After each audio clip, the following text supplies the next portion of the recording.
my name is Amelia and this is my presentation on visual art styles.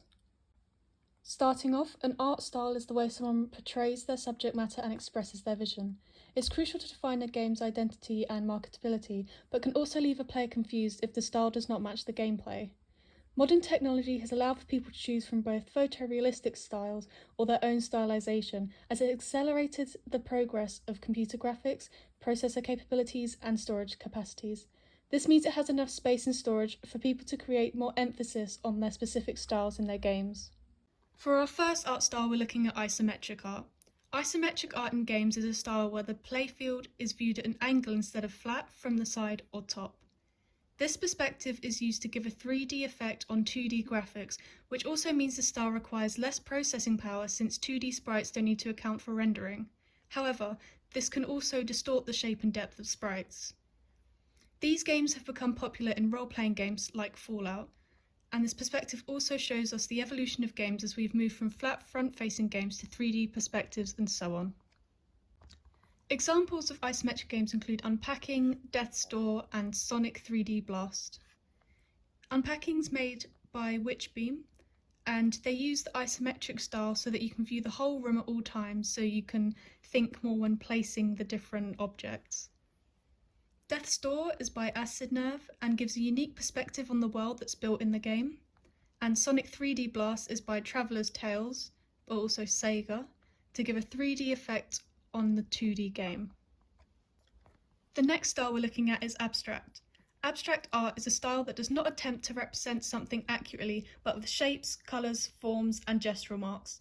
It challenges the status quo on what it means to be a game art professional, allowing people to express their creativity in a variety of interesting ways.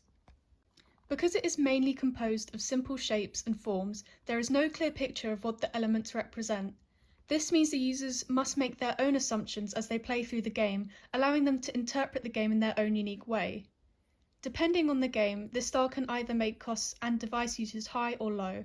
It depends how simplified someone decides to make their assets. For example, the game Flow only uses a few different colours with some simple circles and curves. This wouldn't need as much device usage as the 3D animated models in Paper Beasts, even though they both use a similar style. Examples of abstract games include Flow, Just Shapes and Beats, and Paper Beasts. Flow was made by Supervillain Studios and has basic and simple shapes to make the different entities easier to recognise. Just Shapes and Beats was made by Berserk Studio and is simple so the player isn't overwhelmed by attacks while playing the game. Paper Beasts is by Pixel Reef and has made the entities look like they're made of paper and folded into origami. Now we move on to cel-shaded. These types of games use non-photorealistic rendering to make 3D objects in games appear 2D and cartoon-like. Cel references to celluloid, a plastic sheet that was used in traditional hand-drawn animations. Cel shading hasn't just influenced the game industry but movie industry as well. With animation moving to a more realistic style as technology advances, cel shading allows smaller developers with less money to still create a good quality games that don't use as much device storage. It also means more creative and unique games keep being created. If applied well, cel shading can enhance a game's visual style and gameplay experience. It's less costly than realistic texturing, but overall is usually just as performance-heavy as normal lighting techniques. Examples of cel-shaded games are Scott Pilgrim vs. the World the Game, Sly Cooper, and Untitled Goose Game. The Scott Pilgrim game was made by Ubisoft Montreal and has a pixel style which is easy to shade with cel shading.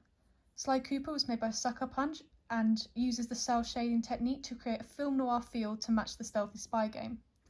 Untitled Goose Game was made by House, and this technique allows them to have plain colours while still giving their game depth. Next is stylized. Stylized games use simplified, exaggerated or abstract elements to create a distinctive style instead of realism. Stylized animations have allowed for more creative freedom for artists and animators. Even with the rise in photorealistic games, stylized games have been very popular and still influence the industry for new unique games. These graphics usually highlight expressions and movements in their own way, making it somewhat unique to other games. This can make it more appealing instead of fading into the background of similar games. Because stylized games can be so varied, the cost and device usage of the games depends a lot on different factors. Things like the complexity of the story, the type of game, and the size of the project are some of these factors. Now, examples of stylized games are The Last Tinker, City of Colours, Hollow Knight, and Epic Mickey. The Last Tinker was made by Mimimi Games and has unique patterns that are used for world textures and particles. Hollow Knight is made by Team Cherry, and they use their own style to create an eerie atmosphere. And Epic Mickey was made by Junction Point Studios, where they've used their own stylization to make the characters and assets relate to cartoons, paint, film, and other creatives connected to the game. Next is low poly. Low poly games use 3D graphics with relatively small number of polygons. It has become a popular choice in the games industry due to its distinct simplicity and retro charm, while also having advantages in terms of performance and accessibility. Low poly models can look just as good as high poly, which can be achieved using clever textures and shading techniques that create the illusion of detail. This style is a lot more efficient than other 3D styles and can run smoothly on a range of hardware. Due to the low number of polygons, it is easier to render and requires less processing power. Examples of low poly games include Superhot VR and Totally Accurate Battle Simulator. Superhot VR is by the Superhot team, and they use the low poly style to give an effect of glass when you shoot the characters, which can also make the game seem more like a simulation and training. Totally Accurate Battle Simulator is by Landfall Games and gives the game a more sillier tone than a serious and graphic take that they could have chosen. Now we move on to rotoscoping. Rotoscoping is a style where live action footage or pictures are drawn over to be used as graphic elements for a game. It used to be used in a lot of older games like Mortal Kombat as a way to create realistic animations with the limitations they had. Even though the graphics couldn't be very detailed and were mostly pixel art, rotoscoping allowed them to have a realistic feeling. Rotoscoping can also make movements more realistic as it uses a real-life reference. It also means you can take as many aspects of the rotoscoping video as you want, allowing you to add your own style to it or leave it as realistic as possible. It can be a little expensive due to the specialised equipment needed, and it's also quite labour-intensive due to the need to trace over every single frame manually, although with newer technologies it is possible for the computer to do the rotoscoping process itself. Examples of games that use rotoscoping include Mortal Kombat and Impossible Mission. Mortal Kombat is made by High Voltage Software and uses rotoscoping so that their pixelated characters still look somewhat realistic.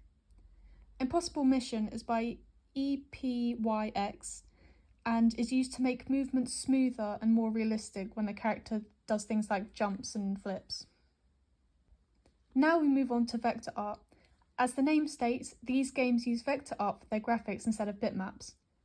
It helps computer graphics be a lot more crisp and easily scalable rather than bitmaps that people used to use more frequently. Vector art has also allowed for more consistent visual quality across platforms and screen sizes. The clean lines and shapes create high-quality works of art that can make the overall aesthetic of a game more appealing. Although providing better quality, it does take more skill and time to create vector graphics. This can increase labour costs. However, they are usually more compact than raster images, so require less device usage. Vector art game examples include Ninjin Clash of Carrots and Vibribbon. Ninjin is made by Pocket Trap and uses the vector images to make the game look smoother and cleaner. Vibribbon is by SIE Japan Studios and changes perspective a lot while playing the game. This means that the vector images won't become distorted when scaled. Our next style is cutout art. These games use 2D sprites that look like they were cut out from a sheet of paper. Due to the progression in digital software, this style has become a lot easier to animate instead of having to adjust and replace the cutouts by hand. Each part of a character is stored in a database, which means they can be easily accessible while animating, lessening the workload and time it takes. Despite the style itself being 2D, people have used it in 3D settings to create unique game spaces. It blurs the line between digital and traditional arts. The cost and device usage could be less depending on the game. Some cutouts don't change, even when moving, which means less frames would be needed to animate the action. This could reduce cost and device usage, whereas something like Little Big Planet would take more because it has 3D cutouts as well as 2D. Now, examples for cutout games include Parappa the Rapper, Little Big Planet, and Cult of the Lamb. Parappa the Rapper is made by SIE Japan Studios and uses 2D characters in a 3D space, which makes them look a lot like paper. Little Big Planet is by Media Molecule, where the whole world is based on craft, so there are 3D and 2D assets that can be stuck and cut just like crafts in real life. Cult of the Lamb is by Massive Monster and uses 2D assets to stand out across the depth of the world. Now we move on to monochromatic art. These are games that use graphics almost entirely in a monochromatic style. This means they only use tones of a singular colour. Monochromatic art has played a significant role in the moulding and visual language of various games. It's not a very common pick in the game industry, but it does push designers to rely on more than just colour to bring their ideas to life. This style was used when graphics were limited and could only use grayscale colours. Now it is used for a much more stylised approach and can create a melancholic or dark mood for a game. Due to the low amount of colours, device usage is usually lower for these games. This is both because it has to render less colours, but also the style will most likely be more simple due to the limitations. Examples of monochromatic games include Hue and Pokemon Red and Blue. Hue is by Fiddlesticks and uses different colours that are used to progress through the game. Pokemon Red and Blue are by Game Freak, and they had to use grayscale due to technology restrictions at the time. Lastly, we move on to pre-composed backgrounds. This is a technique used to create higher quality scenes with limited computational power by creating still images of scenery offline. Pre-composed backgrounds were used a lot in older games when technology could only handle so much information in the game. Now that they're able to hold large-scale realistic games, most people don't see a need to use pre-composed backgrounds anymore. In older games, these backgrounds worked very well and would be a relatively similar quality as the actual game itself.